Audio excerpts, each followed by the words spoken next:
6 मार्च रोजी अंकली ते जयसिंगपूर जाणाऱ्या पुलावरून एका युवकाने नदीत उडी मारल्याची घटना घडली.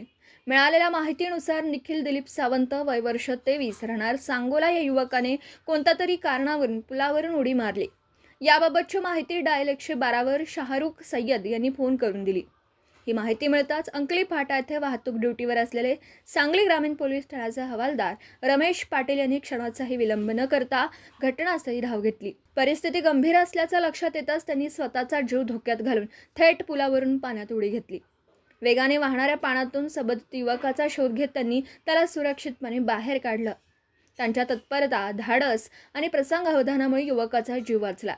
घटनेनंतर जखमी अवस्थेतील युवकाला तातडीने सांगली शासकीय रुग्णालयात उपचारासाठी दाखल करण्यात आलं. या घटनेत त्यांच्या दोनही पायांना फ्रॅक्चर झालं असून त्यांच्यावर पुढील उपचार सुरू आहेत. पोलीस हवालदार रमेश पाटील यांनी दाखवलेले धाडस, तत्परता आणि मानवतेचा परिचय याबद्दल परिसरातून त्यांचं कौतुक केलं जात आहे.